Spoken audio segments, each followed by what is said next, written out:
Muito bem, vamos lá estudando então o nosso Livro dos Espíritos, livro 2º, Mundo Espírito dos Espíritos, capítulo 11, os Três Reinos, segundo item, os animais e os homens. Nós estamos estudando esse item já há uns 2 ou 3 encontros, né? E então, nós vamos continuar a partir da questão número 600, e temos aqui alguns temas interessantes, né? Porque até então o que Kardec tinha abordado com os espíritos era a respeito da natureza animal. Se os animais pensam, o comportamento que eles têm, né? A gente foi trazendo vários exemplos, né? E várias situações que fazem parte do nosso cotidiano, na convivência e na observação dos animais também. E agora, a partir dessa questão 600, ele já começa a tratar, né, mais especificamente da alma do animal. Bom dia, Gilda. Só para lembrar, na questão 599, questão 598, né, mais especificamente quando ele começa a falar dos animais, na 598 ele pergunta se a alma dos animais conserva após a morte sua individualidade e a consciência de si mesma. A resposta, então, sua individualidade sim, mas não a consciência de si mesma. A vida inteligente permanece em estado latente, né? Nós já também conversamos sobre isso, que falar que simplesmente fica em estado latente significa que a inteligência dos animais está então completamente adormecida no plano espiritual. E nós já conversamos aqui sobre algumas manifestações, sobre alguns relatos, né, de espíritos animais, de animais no plano espiritual, em que demonstra sim afeto, demonstra inteligência. Então, né, cheguei até aqui a trazer essa pequena ousadia, né, de não concordar completamente com essa resposta, porque nós vemos um comportamento contrário em muitos depoimentos que nós conhecemos. Na questão 599, a alma dos animais pode escolher a espécie em que prefira encarnar-se? A resposta não. Ela não tem o livre-arbítrio, né? E houve uma passagem interessante que nós vimos ontem no estudo do nosso livro No Mundo Maior, onde o instrutor Calderaro fala para André Luiz, conversa com André Luiz sobre o cérebro humano, a formação do cérebro, a sua complexidade. E numa passagem que nós estávamos lendo, ele fala um pouco sobre o desenvolvimento do cérebro também dos animais, mostrando, né, desde da formação, na verdade, dos animais, desde da condição mais básica até com o passar do tempo, né, com os milhões de anos que foram se sucedendo, os animais foram então desenvolvendo-se no seu organismo e, claro, também no próprio princípio espiritual, já que o princípio espiritual acompanha o organismo, ou vice-versa, né, o organismo acompanha a evolução do princípio espiritual. Desse princípio espiritual, né, porque não chega nem a ser um princípio inteligente, porque o princípio espiritual ele traz para nós desde aqueles seres mais primitivos, né, até aqueles que vão adquirindo ali o início da consciência. Então, chegamos até a trazer aqui para o nosso debate algumas especulações, e como o Calderaro também explicava, André Luiz, que em cada fase ele vai então, esse princípio inteligente, né, ou esse princípio espiritual, vai então assimilando novas estruturas, assim como o seu organismo também vai oferecendo um desenvolvimento dos sentidos, o desenvolvimento muscular, um desenvolvimento orgânico, um desenvolvimento nervoso, passando então desde da condição de um ser aquático até a condição de um ser terrestre, onde o homem chega então a ser esse objetivo, né? Então, mais uma vez, os espíritos não trazem para nós muitas informações a respeito, muitas não, né? Eles praticamente não trazem informações sobre esse processo, não porque se negaram, mas porque nós não exploramos, né, junto a eles esse campo de estudo, né? Então é agora que nós estamos começando a ter um interesse um pouco maior, a buscar mais informações, mas muito aquém ainda do que pode ser explorado. Então, não conhecemos de que forma que os espíritos então evoluem de acordo com as espécies, de acordo com os ambientes onde eles vão reencarnar, o que esses ambientes, o que essas experiências trazem para esses espíritos em termos de desenvolvimento, né? Então, isso nós vamos aprendendo com o passar do tempo. Nessa questão 600, então, Kardec fala primeiro, né, do animal, primeiro da sua natureza, né, chegando no mundo espiritual, o retorno dele para cá na sua reencarnação, e aqui depois na questão 600, né, a alma do animal, sobrevivendo ao corpo, fica num estado errante como a do homem após a morte. Então, o estado errante, como nós já estudamos, é esse estado, né, entre encarnações, interencarnações, que nós podemos dizer assim, em que o espírito então se prepara para novas experiências, já que ele não encontrou no plano espiritual a sua posição definitiva. Então ele continua buscando novas experiências nesse intercâmbio, né, constante com o mundo espírito, com o mundo físico. Então ele, na sua natureza espiritual, o seu ambiente é o espiritual, ele reencarna aqui no mundo físico para viver determinadas experiências, retorna ao seu ambiente natural, depois busca novas experiências. Então, na verdade, ele não se estabeleceu ainda numa determinada faixa de faixa vibratória no plano espiritual, para dizer que ele realmente encontrou ali o seu ambiente, né? Então, o seu ambiente definitivo. Então, na verdade, esse estado errante é essa busca constante pela evolução. Então, o ser humano, para ele, é muito fácil nós identificarmos esse processo. Agora, e para os animais? Quando eles desencarnam, o que acontece exatamente com eles? Eles ficam se desenvolvendo no plano espiritual, assim como nós nos desenvolvemos. Nós conhecemos um pouco dessa dinâmica do mundo espiritual estudando as obras, né, que trazem para nós relatos das experiências dos espíritos. Então, como nós temos visto no caso de André Luiz, não dele especificamente, mas de todas as personagens que são citadas em cada uma das viagens, cada um dos trabalhos que ele realiza. Então há aqueles que se preparam para uma nova encarnação, há aqueles que acabam de chegar, há aqueles que chegam numa condição bastante precária, moral e psiquicamente, precisam se restabelecer, aqueles que já alcançaram um determinado nível e voltam para cá como seres missionários. Então nós vemos assim várias situações no plano espiritual de idas e vindas para espíritos humanos. Mas para espíritos de animais, nós temos pouquíssimas informações. Vemos ali uma ou outra citação em que eles interagem com os humanos, né, com os espíritos humanos, seja no acompanhamento, numa relação afetiva, seja num trabalho que se realiza, seja apenas como figurantes de determinado cenário, mas são figurantes reais e não simplesmente criações mentais, como muitas vezes se especula, né? Então, a nossa dúvida que fica, né, é exatamente essa: o que os animais fazem após a desencarnação? Né? Olá, André, bom dia. Então a resposta dos espíritos é: se eles ficam no estado latente, a resposta fica numa espécie de erraticidade, pois não está unida a um corpo. Então até aí, ok, desencarnaram, vão para o mundo espiritual e também passando por processos de desenvolvimento, buscam novas experiências. Mas como isso se dá? Mas não é um espírito errante. O espírito errante é um ser que pensa e age por livre vontade. O dos animais não tem a mesma faculdade. É a consciência de si mesmo que constitui o atributo principal do espírito. O espírito do animal é classificado após a morte pelos espíritos incumbidos disso e utilizado quase imediatamente. Não dispõe de tempo para se pôr em relação com outras criaturas. Então, essa parte aqui,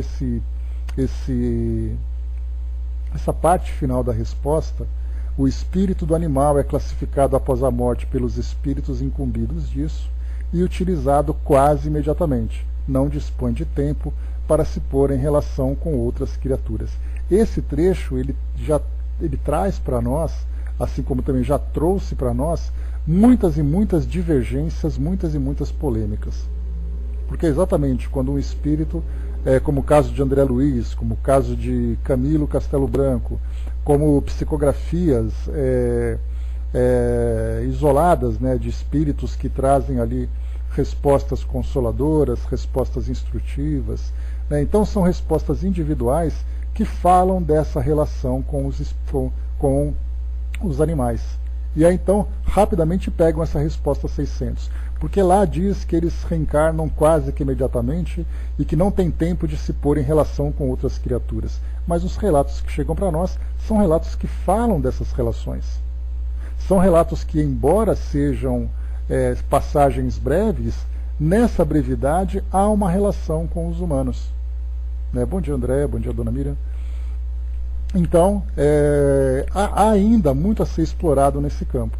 Por causa dessa dúvida, né, foi aí então que eu comentei com vocês, que por causa dessa questão e por causa dessa grande dúvida que todos nós temos com relação aos animais do mundo espiritual, eu acabei então submetendo essa pergunta aos espíritos, para que respondessem para nós, a título de instrução, para facilitar aqui o nosso entendimento, o que então fizeram, né, gentilmente, e acabaram respondendo. Eu vou ler para vocês aqui a resposta que eu obtive. Vou ler para vocês aqui primeiro, né, a pergunta que foi feita, né, a pergunta que eu fiz. Depois eu pego a resposta, uma resposta até um pouco grandinha, né, comparada com as respostas que geralmente os espíritos nos oferecem, né, que eles são bastante objetivos pela quantidade de trabalho que eles possuem, mas nesse caso em especial, eles acabaram dedicando ali em especial, né, o espírito Agostinho. Ele é um dos orientadores do Centro Espírita Leão Denis, então ele que me respondeu, e foi ele bastante gentil pela extensão da resposta. Então, enfim, eu coloquei aqui para vocês, vou colocar para vocês, né, a primeira resposta que foi feita, deixa eu pegar aqui rapidamente. Bom, já li para vocês, mas eu vou ler essa introdução, né? Eu coloquei assim para eles, né? No decorrer dos nossos estudos da doutrina espírita, no decorrer dos estudos da doutrina espírita em nosso grupo, referência aqui a nós, o nosso grupo, nos deparamos com algumas dúvidas e por isso recorro ao auxílio de vocês para que possamos nos instruir. Seguindo a iniciativa de Kardec em sua incansável investigação, conversando com os irmãos desencarnados que auxiliavam na elaboração da doutrina, sigo o mesmo caminho, pedindo a vocês, desde já, paciência pelas minhas indagações e também já me desculpando pela possível impertinência nessa consulta. Aí, das 3 perguntas que eu coloquei para eles, a primeira foi com relação às colônias espirituais, né, sobre os relatos de André Luiz, falando sobre os estudos na erraticidade, hospitais, escolas educandários, moradas, regiões umbralinas, né, eles me responderam sobre isso. Uma outra questão que nós colocamos também foi com relação aos trabalhos realizados, né, em religiões com tradições africanas, né, falando sobre ingestão de bebidas, falando sobre o uso do tabaco por alguns médiuns durante o transe mediúnico, sem que os médiuns sofressem efeitos por isso. Eles também me responderam nessa questão. E essa terceira, que diz respeito aqui ao nosso tema, eu coloquei assim para eles, né? Finalmente, a existência dos animais no mundo espiritual também pode ser classificada como polêmica, já que contamos apenas com raríssimos relatos pessoais que vemos ou como superficiais ou sem concordância geral, ou até mesmo um pouco fantasiosos. Como, onde e por quanto tempo vivem os animais desencarnados na esfera espiritual? Como são tratados no momento do desencarne, durante o período de erraticidade? E como é o processo de reencarnação ou planejamento reencarnatório desses irmãos, sejam domésticos, sejam selvagens, né? Então eu procurei, nessa pergunta aqui, colocar assim, todas as dúvidas que geralmente surgem, para onde vão, como voltam, como são tratados, né? E eu tinha até, inclusive, acrescentado uma outra dúvida aqui, que ela não me foi respondida. Não sei porque o assunto acabou se aprofundando por outros caminhos, né? Que eu perguntei de que forma que os animais que são geralmente sacrificados em rituais religiosos, como eles são tratados no mundo espiritual, se tem algum tratamento especial, né? Aí então, mas acabei não recebendo a resposta, ficamos então com a resposta genérica que eles me deram. Deixa eu pegar aqui agora. Deixa eu ver aqui.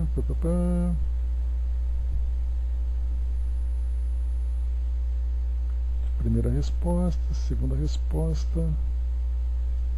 E foi exatamente o Espírito Agostinho que me respondeu as 3. Uma resposta grande, inclusive, que ele me deu, né, com muita paciência. Acho que ele deve ter colocado a mão na cabeça e falar, vamos lá, vai. Muito bem, ele responde assim para mim. Como princípios inteligentes da criação, que estão sendo formados para outras etapas evolutivas, há a individualidade que se conserva conforme o aspecto evolutivo de cada raça em questão, que são agregadas segundo o estado vibratório em regiões específicas do espaço, sob a proteção de espíritos responsáveis por esse processo e onde há verdadeiros laboratórios onde se processam o auxílio ao desenvolvimento das raças e proteção das mesmas com a finalidade de utilização futura, segundo as leis de Deus. Muitas colônias agregam esses princípios inteligentes à semelhança com o que ocorre no ambiente terreno, para dar e oferecer apoio, proteção e certos tipos de trabalho junto com os espíritos responsáveis por tarefas de socorro, apoio e até mesmo entretenimento.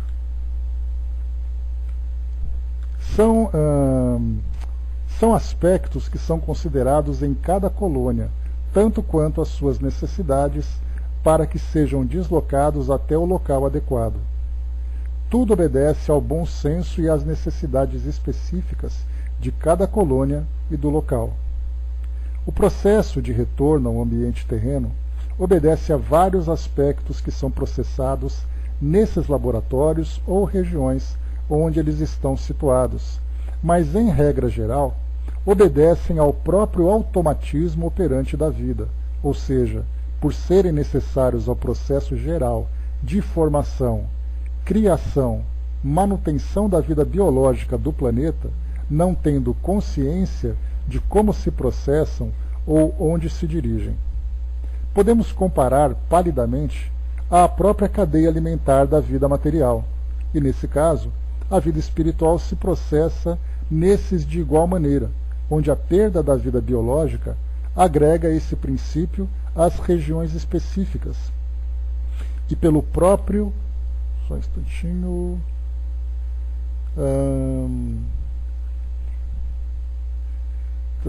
Só voltando um pouquinho que eu me perdi aqui.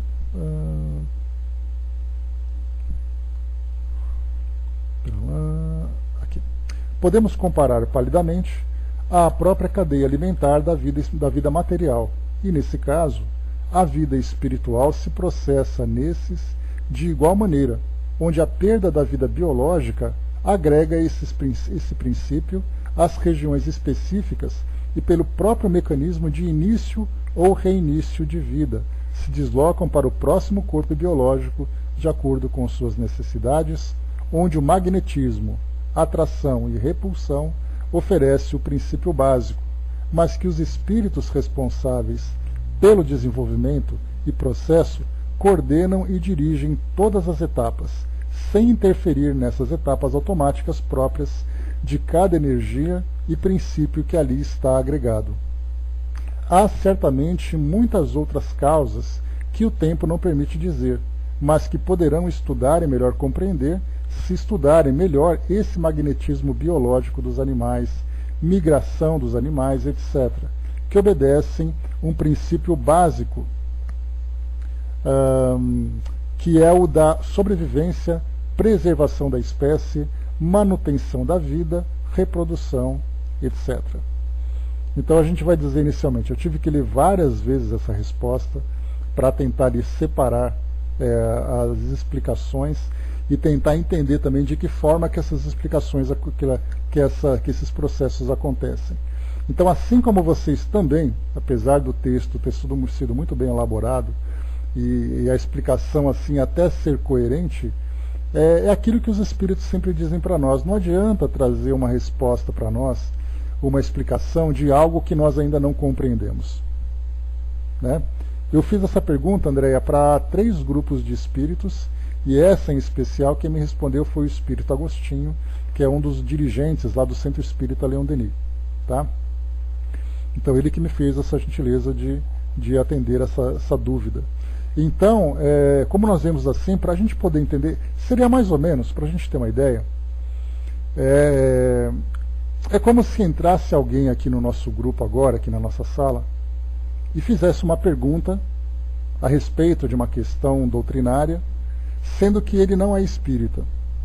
Para nós é muito fácil trazer uma resposta pronta, porque tudo aquilo que nós estudamos dos livros, conhecemos das explicações dos espíritos, já debatemos, já raciocinamos em cima do assunto, então ali meia dúzia de palavras seriam o suficiente para responder a essas questões, àquela dúvida. Mas para alguém que não tem o conhecimento doutrinário, ele precisa primeiro entender a base. Então nós precisaremos explicar uma série de temas, conversar para ele, debater sobre aquilo que ele acredita, sobre essas informações que ele não conhece, para depois trazermos as respostas. Nesse caso, quando se fala sobre os espíritos no mundo espiritual, não adianta a gente querer saltar uma etapa, porque nós estamos debatendo ainda se os animais de fato estão ou não estão no mundo espiritual, interagindo com os seres humanos, se eles reencarnam quase que imediatamente. Então, se nós estamos debatendo esse tema ainda, não adianta trazer uma explicação complexa que a gente não vai entender. Haveria necessidade, assim como acontece no mundo acadêmico, de uma criança que estuda o ensino fundamental, aprender ali várias outras matérias, compreendê-las, para depois chegar no ensino médio e você apresentar um problema complexo. Bom dia, Angelina. Porque aí, então, baseado em tudo aquilo que ela aprendeu até então, ela vai ter condições de aprender essa matéria nova. Nós, nesse caso, nós estamos nos princípios mais básicos ainda de conhecimento do mundo espiritual, apesar desse tempo todo, né, que a doutrina espírita se encontra presente aqui entre nós. Mas para muitos de nós, esse é o primeiro contato que nós temos com a doutrina. Apesar da afinidade, apesar do amor que nós temos por ela, é a primeira vez. Nós tínhamos já, podemos dizer assim, algumas ideias relacionadas com a doutrina, assim, uma tendência a acreditar na reencarnação, a compreender que existe alguma coisa no mundo espiritual, além das citações dogmáticas, a relação com o mundo espiritual e o mundo físico. Então, nós poderíamos ter assim, algumas noções sobre esse assunto.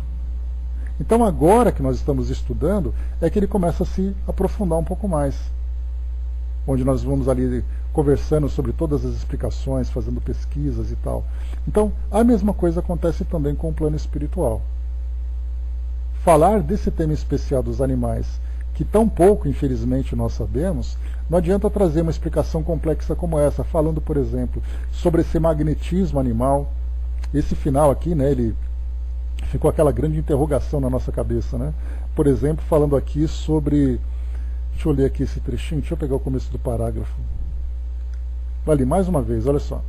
Podemos comparar palidamente a própria cadeia alimentar da vida material. E nesse caso, a vida espiritual se processa nesses de igual maneira, onde a perda da vida biológica agrega esse princípio a regiões específicas. Então até aí, beleza. Então, por exemplo, uma gazela que acabou morrendo lá nas savanas africanas, porque ela serviu de alimento por um leão, fazendo parte da cadeia alimentar, aquele espírito daquela gazela foi para o mundo espiritual, então, atraído naturalmente para uma região onde esses animais se agregam, porque lá eles serão, então, processados por uma nova reencarnação, quase que imediata, seguindo, como é colocado para nós, o magnetismo de atração e repulsão, que traz uma reencarnação quase que automática, onde há espíritos que supervisionam tudo isso, responsáveis por esse processo, e ele diz para nós assim, então, mais uma vez, quando ele diz assim, né, a perda, né, onde a perda da vida biológica agrega esse princípio às regiões específicas e pelo próprio mecanismo de início ou reinício de vida, se deslocam para o próximo corpo biológico, de acordo com suas necessidades, onde o magnetismo oferece o princípio básico, mas que os espíritos responsáveis pelo desenvolvimento e processo coordenam e dirigem todas essas etapas sem interferir nessas etapas automáticas próprias de cada energia e princípio que está ali agregado. Aí ele coloca para nós: há certamente muitas outras causas que o tempo não permite, não permite dizer, mas que poderão estudar e melhor compreender se estudarem melhor esse magnetismo biológico dos animais. Alguém aqui já conhece algum livro que fale sobre o magnetismo biológico dos animais? Eu, pelo menos, não me lembro de ter visto em nada, nenhum livro que falasse sobre isso. Teremos que pesquisar para poder entender um pouco mais, né? Então, nunca ouvi falar também. Talvez André Luiz tenha comentado alguma coisa assim, palidamente, que pelo fato da gente não conhecer, simplesmente passou despercebido, né? Mas esse magnetismo biológico dos animais trata exatamente dessa atração natural que faz com que os espíritos, então, desses animais reencarnem na espécie própria de cada um. E ele continua, falando sobre migrações dos animais, que obedecem um princípio básico, que é o da sobrevivência. No caso das migrações, por exemplo, não migrações de espíritos, mas migrações de animais. Por exemplo, quando nós pegamos aves migratórias, nós temos, né, uma história muito bacana, que é o das borboletas monarcas. Essas borboletas, elas vivem entre o Canadá e o México. Então, quando começa a chegar o inverno lá no Canadá, elas descem aos milhões, não são milhares, são milhões, né, que descem em direção ao México. Nós temos as andorinhas, ou chamado também de golondrinas, né, pelos latinos, né, que falam espanhóis, que também fazem uma migração da América do Norte até aqui, América do Sul, no Brasil, pulando etapas para chegar até aqui. Falamos das tartarugas, por exemplo, que desovam em praias, depois viajam pelo mundo, né, porque nós temos estudos dos biólogos que marcam essas tartarugas, né, com pequenas plaquinhas, e assim, quando elas aparecem em outros campos, outros profissionais, outros biólogos registram aquele número e depois informam aquele laboratório inicial para avisar que aquela tartaruga então aportou naquele local. Então, muitos animais acabam viajando milhares e milhares de quilômetros e voltam na mesma região, porque aí então eles são identificados pela volta. Então são peixes, são baleias, né, mamíferos aquáticos, são pássaros, são insetos. Recentemente nós tivemos na África, né, uma nuvem de gafanhotos devastando plantações, milhões e milhões de gafanhotos devorando todas aquelas plantações, deixando ali os agricultores enlouquecidos, né? Como é que eles fazem essas migrações? Será que é aleatoriamente que eles vão para aquela direção ou para aquela outra? As aves, né, que tem essa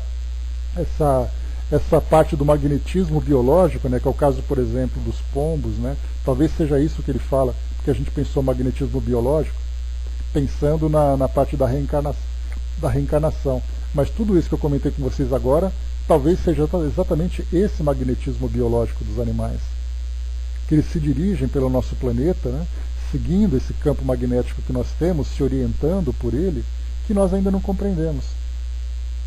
Então tudo isso, como foi colocado para nós, obedecem a um princípio básico que é da sobrevivência, preservação da espécie, manutenção da vida, reprodução. Então todos eles se locomovem aqui no nosso mundo e se desenvolvem, vai com Deus, André, se desenvolvem aqui no nosso mundo, seguindo exatamente esse tipo de magnetismo que nós ainda desconhecemos, né? Claro que os biólogos, né, os pesquisadores que estudam os animais de várias formações têm um conhecimento mais profundo, né? Mas isso também deve ser compreendido, porque quando nós falamos de estudarmos os animais, nós falamos dos animais como princípios espirituais e devemos falar também da própria estrutura biológica que eles possuem, né? Então, ou seja, temos muito ainda o que aprender. E mais um pouquinho ainda, quando Kardec fala sobre, quando ele recebe como resposta essa orientação de que os animais não têm tempo de interagir com os humanos, e também quase que imediatamente eles reencarnam, esse quase ele é perigoso, eu já vi cada debate caloroso, né, com relação a isso, porque esse quase para alguns significa que ele vai para o mundo espiritual, quase de algumas horas depois ele volta para o mundo físico.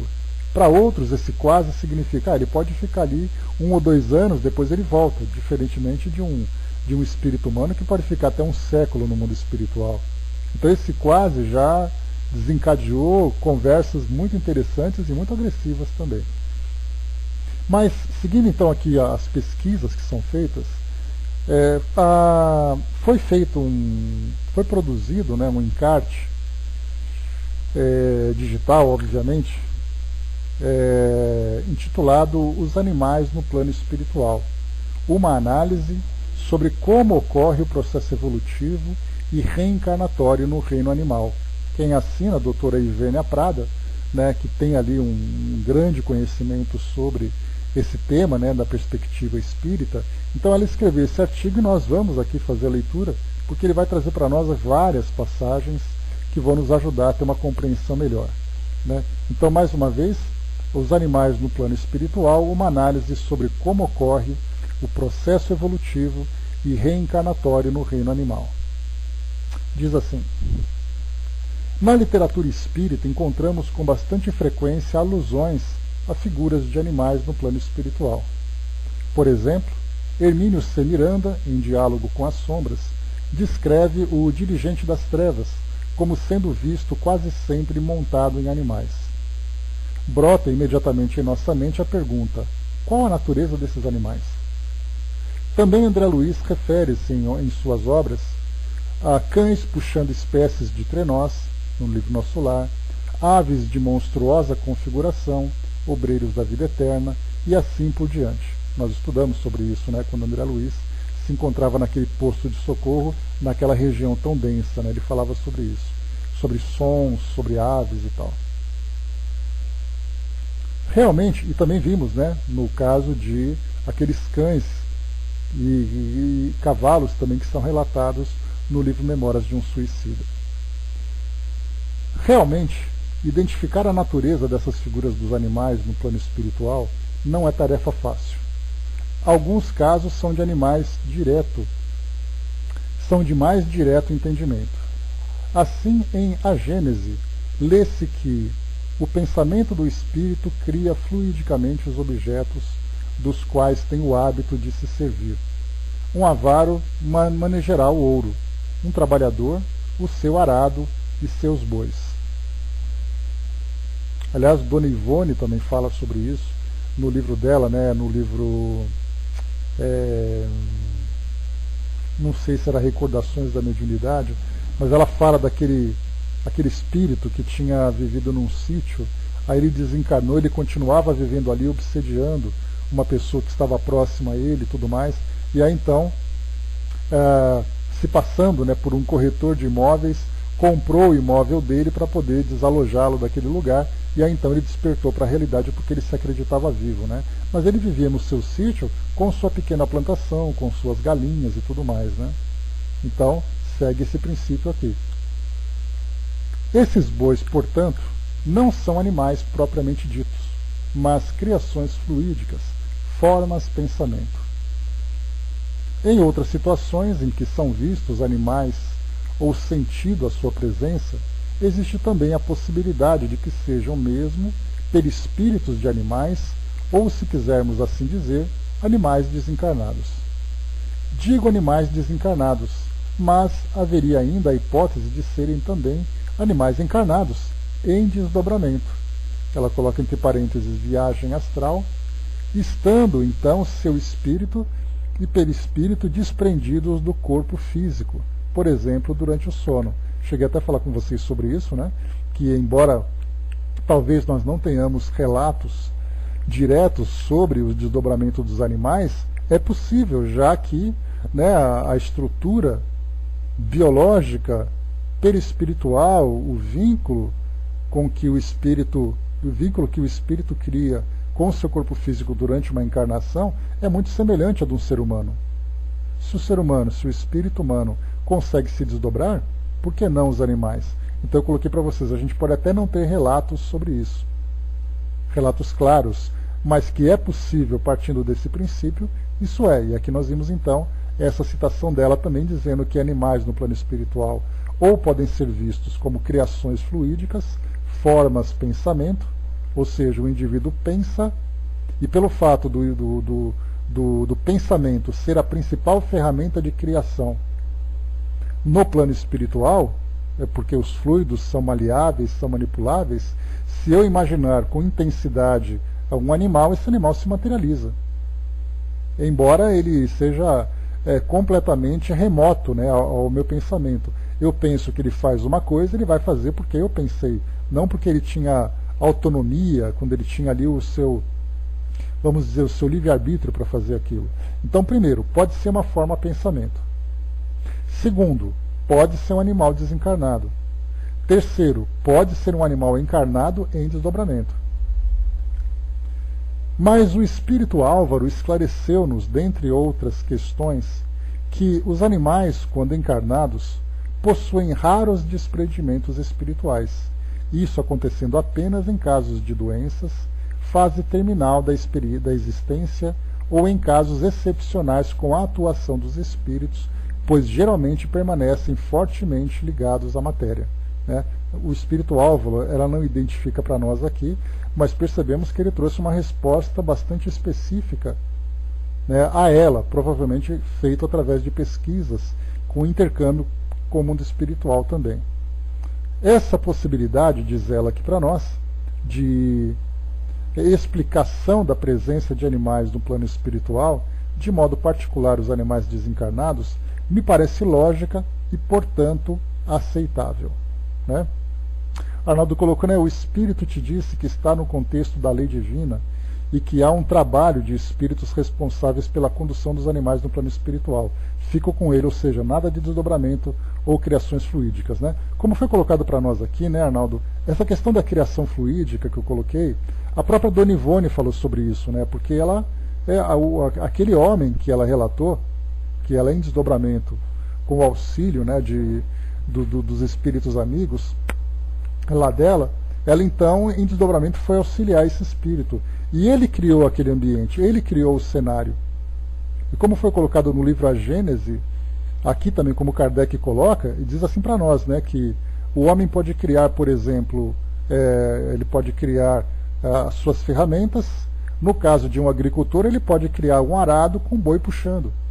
Que na verdade, né, tudo aquilo que ele vai reproduzindo no seu pensamento, isso vai acontecendo. Então são criações fluídicas, né? Pois é, mas aqui o próprio Kardec também fala sobre isso, né? Ele cita, olha a citação do livro A Gênesis, olha, isso aqui é uma citação. O pensamento do espírito cria fluidicamente os objetos dos quais tem o hábito de se servir. Um avaro manejará o ouro, um trabalhador o seu arado e seus bois. Citação lá no capítulo 14 do livro A Gênese, os fluidos. E a Dona Ivone também falou daquele caso do sítio. Então, quer dizer, é possível você criar qualquer coisa. Você vai criar uma fantasia na sua mente, uma relação, assim como é possível, Arnaldo, nesse mesmo princípio, um espírito que desencarna, ele cria no mundo espiritual, por exemplo, que ele está sendo perseguido por inimigos, num campo de batalha, por exemplo. E na verdade ele não está fugindo de alguém, ele está fugindo das próprias criações mentais. Se ele é capaz de criar, por exemplo, a casa que ele vivia, ele pode criar a presença de alguém, ele pode criar um cenário com personagens que ele mesmo criou, são né, seguindo esse princípio, são mecanismos que ele acionou. Se ele é capaz de criar um cenário, criar pessoas e ele pode criar animais também. Só que nesse caso, mais uma vez, né, ele vai fantasiando sobre tudo aquilo e essas imagens vão respondendo a essa fantasia. Então, e como foi colocado aqui pelo espírito Álvaro, nesse caso do desdobramento, isso acontece com muita com raridade, né, porque, como ele colocou, em duas circunstâncias, em caso de doenças em fase terminal. Isso acontece, né, seguindo o mesmo princípio que Kardec traz para nós lá no livro O Céu e o Inferno, na segunda parte, no primeiro capítulo, lá do passamento, quando ele diz que quando uma pessoa tem ali o seu corpo físico já muito debilitado, no caso de uma doença terminal, ele praticamente se desvincula do corpo. Então ele já vai se soltando e já vai vivendo a realidade espiritual. No caso de um animal, por exemplo, que já está indo em fase terminal, pode acontecer o mesmo princípio. Porque não é o espírito que sai do corpo, É o corpo que vai soltando o espírito por perder a sua vitalidade. Então, nesse caso de desdobramento. Mas não é aquele desdobramento que nós saímos interagindo com todo mundo, fazendo e acontecendo, né? Ou, como foi colocado para nós também aqui, em casos excepcionais, com a atuação dos espíritos. Esses casos excepcionais nós poderíamos especular o quê? Por exemplo, um desencarnado que se encontra numa situação de sofrimento por uma fixação do pensamento, e aí então os espíritos, para poder ajudá-lo, vão até a casa dele, fazem com que aquele cachorrinho que ele amava tanto se desdobre para prestar aquela assistência específica e rapidamente volta para o corpo. É uma especulação que eu estou fazendo. Mas nesses casos excepcionais, isso não seria possível? Utilizar aquele animal como instrumento de auxílio? Ainda que seja assim muito breve? Eu acredito que poderia ter esse caso. Não sei se seria essa circunstância. Mas é um caso que, numa situação de gravidade, poderia auxiliar. Então, criação mental é possível? Sim, é possível. Essa emancipação é possível? É possível, embora muito rara. E a presença dos animais no plano espiritual é uma realidade. Pelo menos assim entendo. Vamos um pouquinho mais para frente, que eu cheguei até a comentar com vocês aqui sobre esse caso. Comentei no nosso último encontro. O nosso prezado confrade Divaldo Pereira Franco contou-me certa feita que há alguns anos esteve em determinada cidade brasileira para uma conferência, e ao ser recebido na casa que iria hospedá-lo, assustou-se com um cachorro grande que lhe pulou no peito. A anfitriã percebeu a reação. O que foi, Divaldo? Foi o cachorro, mas está tudo bem. Que cachorro, Divaldo? Aqui não tem cachorro nenhum. Tem sim, esse pastor aí. Divaldo, eu tive um cão de raça pastor alemão, mas ele morreu há 1 ano e meio. E Divaldo concluiu: era um cão espiritual. Segundo o meu entendimento, disse a doutora Ivênia, é possível e até muito provável que esse cão desencarnado ainda estivesse por ali, no ambiente doméstico que o acolheu por muitos anos, tendo sua presença sido detectada pela mediunidade de Divaldo Franco. Não posso deixar de referir novamente a obra magnífica Os Animais Têm Alma, de Ernesto Bozano. Eu tenho esse livro, para quem não tem, ele é muito interessante porque ele traz vários casos em que animais foram percebidos pela sensibilidade mediúnica de algumas pessoas, em suas residências, em locais e tudo mais. Então, Os Animais Têm Alma, de Ernesto Bozano, que recomendo para leitura e aprendizado sobre o assunto, porque dos 130 casos descritos de manifestações metapsíquicas envolvendo animais, muitos estão inseridos nessa categoria de fenômenos, ou seja, em que animais, pela atuação de seu perispírito, são vistos e ouvidos ou sentido sua presença. Então, quer dizer, Ernesto Bozano era um pesquisador por excelência, e ele escreveu então nesse livro com 130 casos de manifestações de espíritos de animais.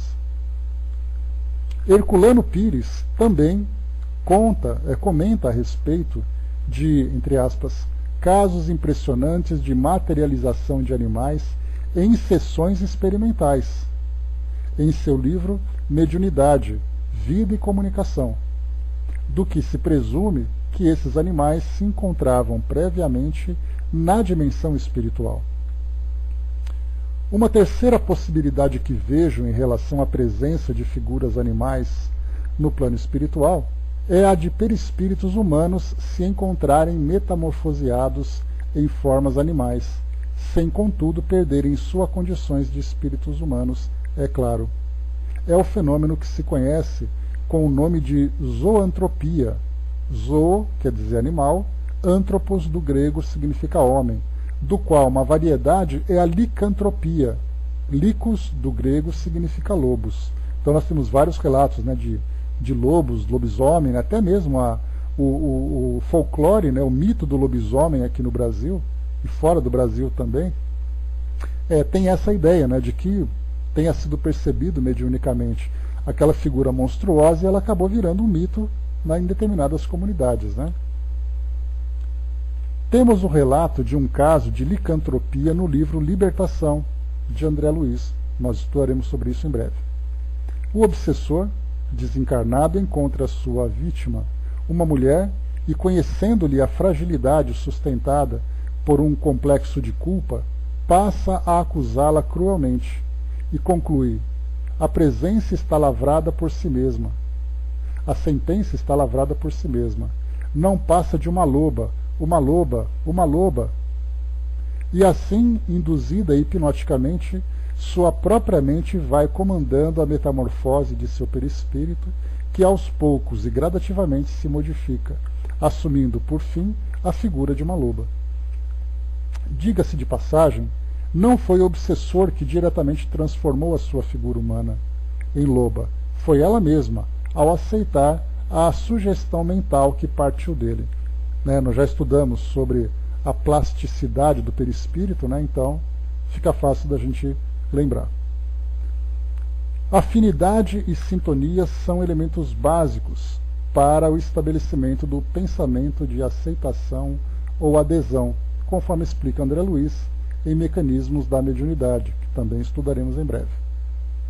E por falar em perispírito de animais, em Evolução Anímica, Gabriel Delane comenta, resumidamente, que na formação da criatura vivente, a vida não fornece como contingente senão a matéria irritável do protoplasma, e nada se lhe encontra que indique o nascimento de um ser ou outro, de vez que a sua composição é sempre única e uma para todos. É o perispírito que contém o desenho prévio e conduzirá o novo organismo ao lugar na escala morfológica segundo o grau de sua evolução. Aqui também já é uma outra teoria do MOB, do modelo organizador biológico. Então, o espírito vai se afinizando com determinada espécie, porque o seu perispírito já traz essas características.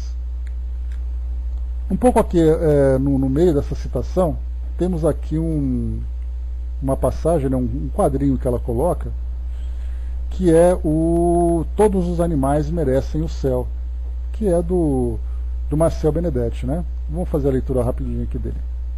Diz assim, Esse foi o título escolhido pelo autor e veterinário Marcel Benedetti para o livro que relata a reencarnação dos animais, a eutanásia, o sofrimento como forma de evolução desses seres, a existência de colônias que cuidam dos animais no plano espiritual e outras questões importantes.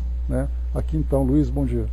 Aqui então, só para lembrar, para quem estiver interessado em conhecer esse livro, nós temos audiobooks, como se fosse uma radionovela que foi produzida, não me lembro se foi pela Rádio Mundo Maior ou se foi pela Rádio Boa Nova, não me recordo, mas é de 1 hora e pouco, acho que 2 horas eu acho.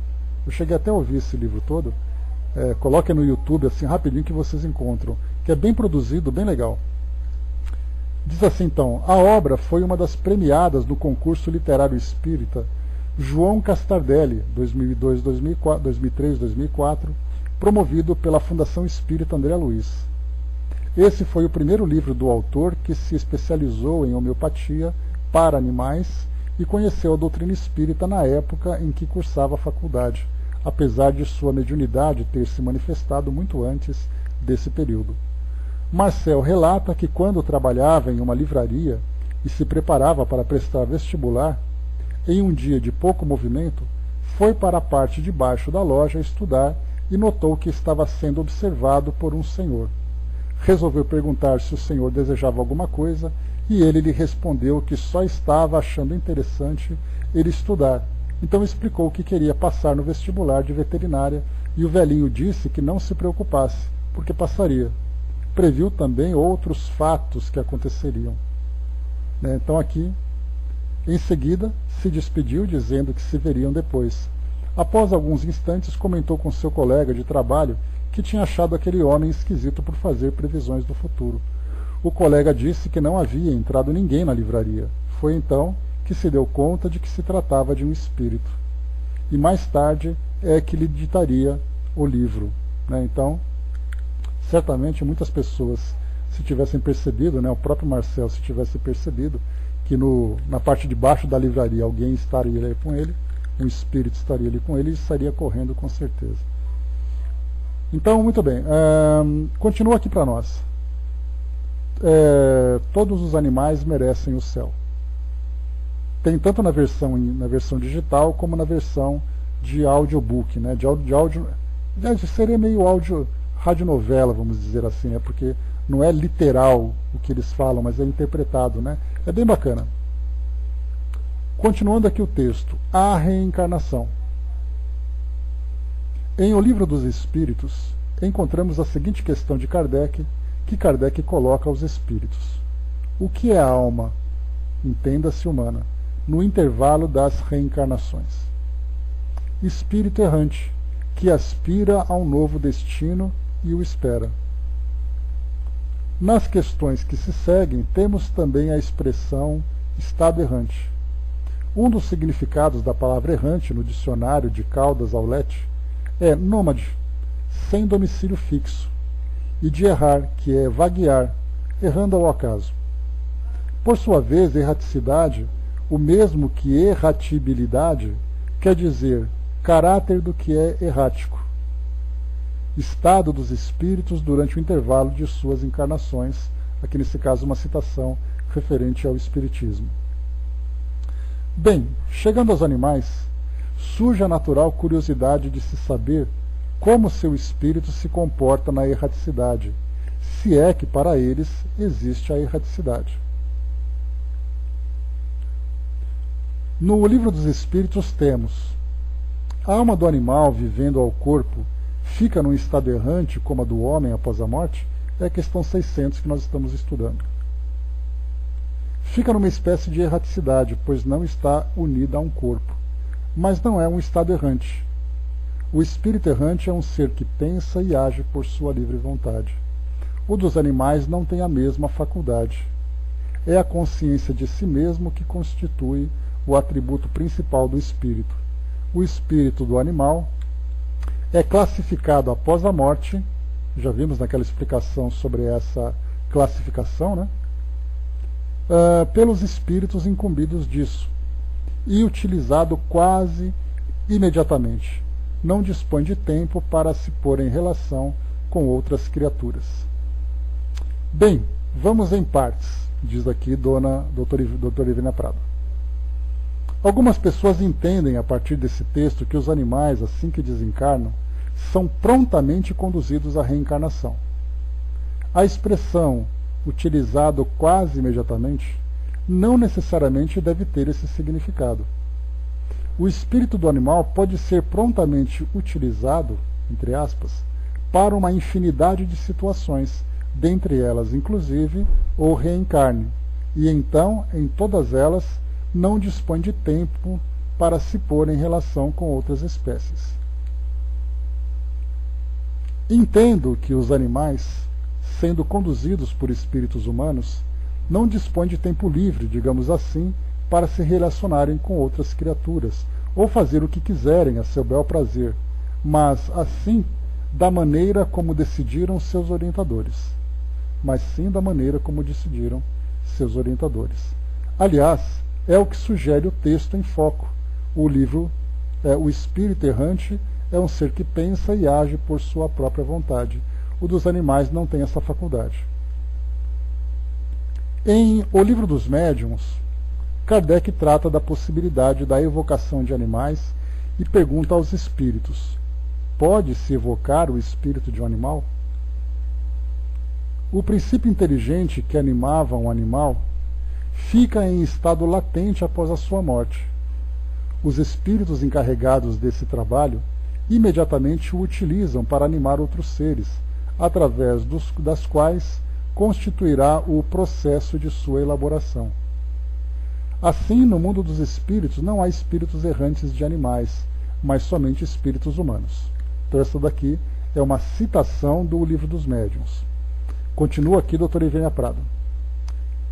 Herculano Pires, tradutor da obra, faz a seguinte chamada em rodapé. Diz ele: espíritos errantes são os que aguardam nova encarnação terrena humana, mesmo que já estejam bastante elevados. São errantes porque estão na erraticidade, não se tendo fixado ainda em plano superior. Os espíritos de animais, mesmo dos animais superiores, não têm essa condição. Ler na revista número 7, de julho de 1860, as comunicações do espírito Charlet com a crítica de Kardec a respeito. Apesar da colocação dos espíritos ter sido taxativa, de que não há espíritos errantes de animais, os fatos falam ao contrário. Se assim fosse, isso é, se não existissem animais desencarnados no plano espiritual, como explicaríamos tantos relatos? Como explicaríamos a existência dos chamados espíritos da natureza? Ernesto Bozano, em Os Animais Têm Alma, refere, dentre os 130 casos de fenômenos supranormais com animais, dezenas de episódios com aparição de bichos em lugares assombrados, com materialização e visão, com identificação de fantasmas de animais mortos. Novamente, no Livro dos Espíritos, lemos: nos mundos superiores, a reencarnação é quase imediata. Se assim, a reencarnação dos espíritos mais evoluídos seria até de se esperar que os espíritos de animais, sendo mais primitivos, demorassem mais tempo para voltar à matéria. Entretanto, nada conheço de conclusivo sobre essa questão. Temos aqui então, deixa eu ver, temos aqui também uma citação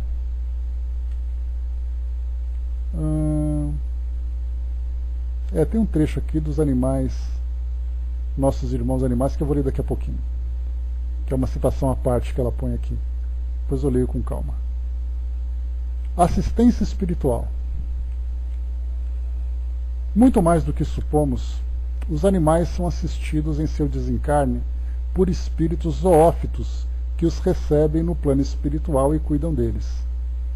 Notícias pela Folha Espírita, dezembro de 1992, nos dão conta de que Konrad Lorenz, zoólogo e sociólogo austríaco, nascido em 1903, pai da etologia, ciência do comportamento animal, que enfoca também os aspectos do comportamento humano, a ele eventualmente vinculados, continua trabalhando no plano espiritual, recebendo com carinho e atenção animais desencarnados. Então, olha só, Konrad Lorenz, esse sociólogo e zoólogo austríaco, continua então no plano espiritual trabalhando com os animais.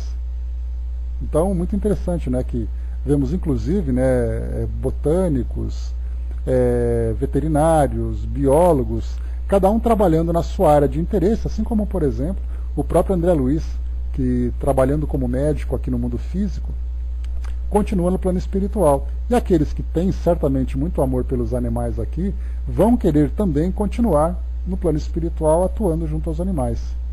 Então temos esse depoimento essa notícia de Konrad Lorenz. E continua aqui o texto. Também temos informações que nos foram transmitidas pelo espírito Álvaro de que há vários tipos de atendimentos para os animais desencarnados, dependendo da situação, especialmente para os casos de morte brusca ou violenta, possibilitando melhor recuperação para o seu perispírito. Existem ainda instalações e construções adequadas para o atendimento das diferentes necessidades onde os animais são tratados. Aqui é muito legal essa passagem, porque aquilo que eu li para vocês, que eu recebi do Espírito Agostinho, e aquilo que a doutora Ivênia Prada recebeu do Espírito Álvaro, fazendo aquele trabalho de Kardec em termos de controle universal, nós percebemos que os dois falam a mesma coisa. E certamente os dois espíritos, tanto o meu interesse como o dela, foram completamente diferentes. Foram buscar respostas em ambientes completamente diferentes. E os dois falando a mesma coisa. E continua. Tendo sido perguntado se os animais têm anjo da guarda, entre aspas, Álvaro respondeu que sim. Alguns espíritos cuidam de grupos de animais e, à medida que eles vão evoluindo, o atendimento vai tendendo à individualização. Aqui já começa também a trazer para nós, né, aquela curiosidade, né, como é que acontece essa individualização, a partir de que espécie nós poderíamos identificar essa individualização. Mas esses espíritos, então, que cuidam de animais, nós já lemos sobre eles aqui agora há pouco. Concluindo, podemos dizer que para os animais é discutível se existe estado errante ou de erraticidade. Eu, particularmente, estou propenso a aceitar que esse estado existe sim, para os animais, se o entendemos como estado dos espíritos durante o intervalo das encarnações. Se esses intervalos são curtos ou longos, não se sabe exatamente. Penso que existem situações das mais variadas possíveis, face à grandeza da biodiversidade animal, devendo, portanto, acontecer tanto reencarnes imediatos, quanto mais ou menos tardios. Por outro lado, existe ainda a consideração feita de que o espírito errante pensa e age por sua livre vontade, além de ter consciência de si mesmo, o que não aconteceria em relação aos animais. Né? Ela continua ainda desdobrando essa citação da resposta lá dos espíritos no livro dos espíritos. Então essa terceira parte aqui agora. Né? Quando fala que os animais não têm livre-arbítrio, que eu falei para vocês, espera aí, se o animal de alguma forma interage no mundo espiritual, ele tem ali aquela inteligência restrita à sua condição e, portanto, também um livre-arbítrio restrito à sua condição. E não simplesmente tudo em estado latente absolutamente nulo. Mas isso não aconteceria até mesmo com espíritos humanos em determinadas e graves condições de alienação mental, como é o caso dos ovoides, a exemplo do que se refere André Luiz no livro Libertação. A rigor, nessa abordagem, teríamos que condicionar o conceito de erraticidade não apenas ao fato do espírito, humano ou animal, estar desencarnado, vivenciando, portanto, o intervalo entre duas encarnações, como também as suas condições mentais do momento. Quanto ao reencarne dos animais, perguntou-se ao espírito Álvaro se os animais estabelecem laços duradouros entre si. Sim, existe uma atração entre os animais, tanto naqueles que formam grupos como naqueles que reencarnam domesticados. Procuramos colocar juntos espíritos que já conviveram, o que facilita o aparecimento e a elaboração de sentimentos. E qual é a finalidade da reencarnação para os animais? Conforme os espíritos da codificação, a finalidade é sempre a da oportunidade de progresso. Né? Então, tudo isso extraído do livro A Questão Espiritual dos Animais. Aqui agora, para a gente poder fechar, tem aqui uma citação interessante, paralela a esse texto, que diz assim para nós. Só um instantinho. O tema da obra fez tanto sucesso, aqui no caso falando sobre Marcel Benedetti ainda, né? Os animais merecem o céu. O tema da obra fez tanto sucesso que se transformou também em programa de rádio. Nossos Irmãos Animais vai ao ar toda quarta-feira, às 13 horas, na Rede Boa Nova, com a apresentação de Ana Gaspar, Maria Tereza Soberansky e Marcel Benedetti. Então, o Dr. Benedetti já desencarnou há algum tempo, então não sei se o programa ainda está no ar, né? Isso aqui foi certamente quando foi lançado. Como o livro foi escrito? Entrevista dele, então. Escrevi o livro em menos de um mês, durante os intervalos das consultas, mas o espírito que ditou não quis se identificar. Um instantinho, pulei aqui. As cenas foram surgindo em uma tela mental e, ao mesmo tempo, um espírito narrava os episódios. Outras vezes não havia imagem, apenas a narração. Nesses momentos se tornava mais difícil. Apesar de achar o livro maravilhoso, não acreditava que alguma editora pudesse se interessar pelo assunto. Mas certo dia estava ouvindo a Rádio Boa Nova quando anunciaram o concurso literário espírita. Resolvi participar e acabei ganhando o concurso 2003, 2004 e editando o livro pela editora Mundo Maior. Pergunta para ele na entrevista: O que o livro pode acrescentar para os veterinários e pessoas que possuem animais? Se as pessoas não tivessem a visão espiritual em relação aos animais, que eles têm espírito e sentimentos, vão continuar tratando esses seres como objetos, como era há pouco tempo atrás. Essa onda de conscientização é recente. Estamos na questão também de comer carne. Cada um tem que perceber o que está fazendo. Eu mesmo comia carne e parei para pensar porque comia. Se meu corpo recusava, me fazia mal. Mas quando comecei a lembrar as descrições feitas no livro a respeito do matadouro, passei a sentir repugnância da carne.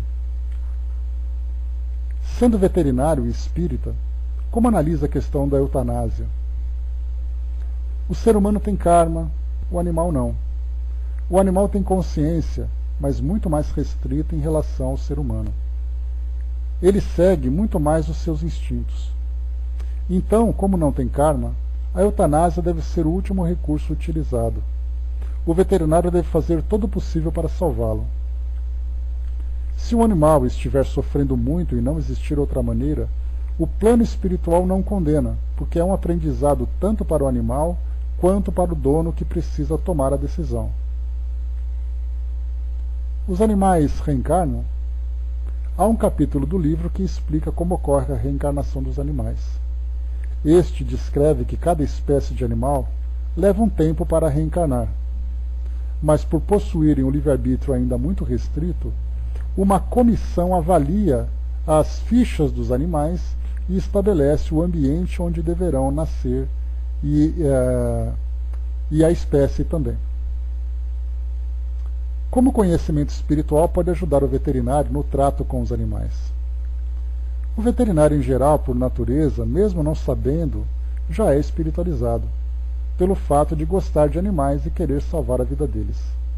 Quando o veterinário adquire consciência de que o animal não é um objeto e sim um ser espiritual, que possui inteligência e sentimento, muda seu ponto de vista, passa a enxergar os fatos de uma forma mais ampla. Com certeza, se mais veterinários tivessem um conhecimento espiritual, o tratamento em relação aos animais seria melhor. Como é explicada a homeopatia nos animais? No Brasil, a homeopatia ainda é pouco aplicada nos animais, porque muitos acham que não funciona. Só utiliza a homeopatia quando o dono do animal permite, e em casos mais graves a homeopatia entra como terapia complementar, porque demora um pouco mais para trazer resultado e alguns casos são urgentes. O uso da homeopatia é igual tanto para pessoas quanto para animais. A única diferença é que o animal não fala, então o dono precisa ser um bom observador para relatar a personalidade do animal para o veterinário, e muitas vezes não possui as informações necessárias para um diagnóstico mais preciso. Pergunto, por exemplo, se o animal gosta de quente ou frio, do verão ou do inverno, a posição em que ele dorme, entre outras perguntas do gênero.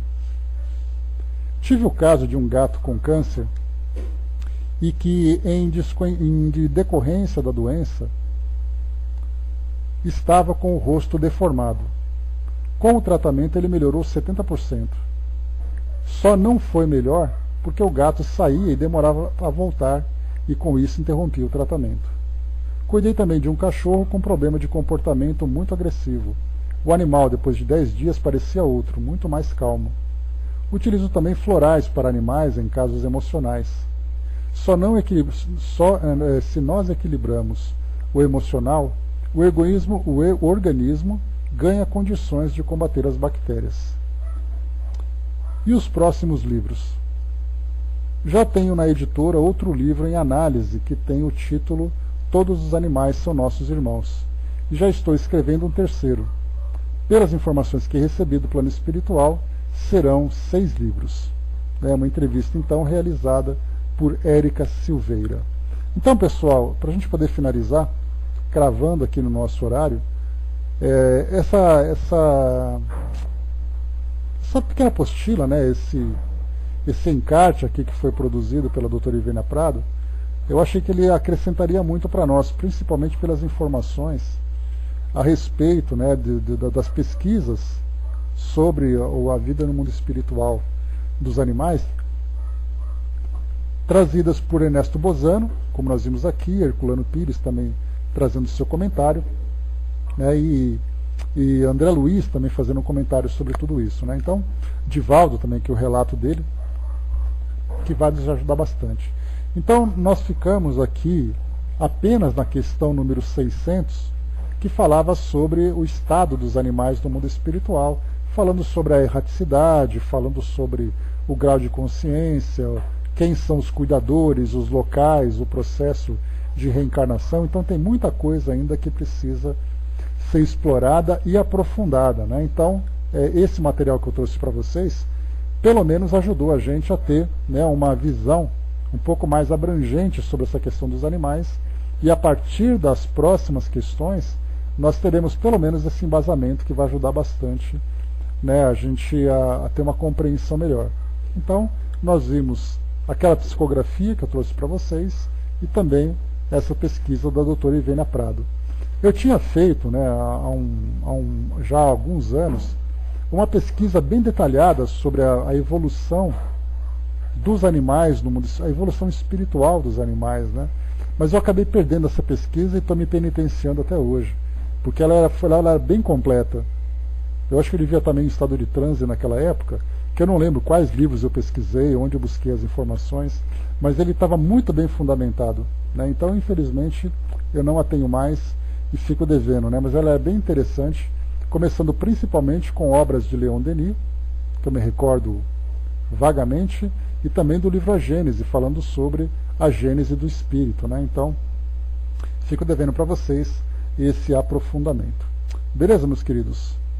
Então, encerramos por aqui. O próximo tema que nós vamos estudar, a próxima questão, é a questão 601, se os animais seguem uma lei progressiva como os homens, né? E nós vamos abordar, então, no nosso próximo encontro. Beleza? Então é isso, meus queridos. Fechando por aqui o nosso estudo de hoje. Cravamos aqui, né, no nosso horário certinho. André lembrou, né? Esse assunto é muito interessante, mas poucos de nós procuram saber. Até porque temos tanto para estudar que vai ficando para depois, né? Eu acho também, André, é porque assim, quando nós pegamos o Livro dos Espíritos, é um livro que ele aborda muitos temas, né? E muitas vezes, quando fala sobre os animais, naqueles 3 reinos, sobre plantas, sobre animal, a gente passa muito rápido, porque na verdade a gente quer saber sobre o espírito no mundo espiritual, o espírito humano no mundo espiritual, as leis morais que são famosas, né, essa terceira parte do Livro dos Espíritos, sobre mediunidade. Então os animais acabam não sendo vistos, né? E olha quanto tempo nós estamos estudando sobre a questão dos vegetais, vocês se lembram que a gente falou sobre tudo isso, e agora dos animais, há quanto tempo nós estamos abordando tudo isso. Então, se nós pararmos para estudar realmente, fazendo uma pesquisa um pouco mais profunda, nós podemos ali ter tantas e tantas informações, mas aqui, infelizmente, a gente passa rapidamente. Faz uma leitura, faz uns comentários e fica por isso mesmo. Só que a gente já percebeu que tem ainda muita coisa para ser explorada, né? E, só para a gente lembrar aqui, que esse item número 2, os animais e os homens, vai até a questão 621. Deixa eu ver, 621? Não, 610, está quase na hora já. Ó. A gente está na 601, na 610 a gente termina.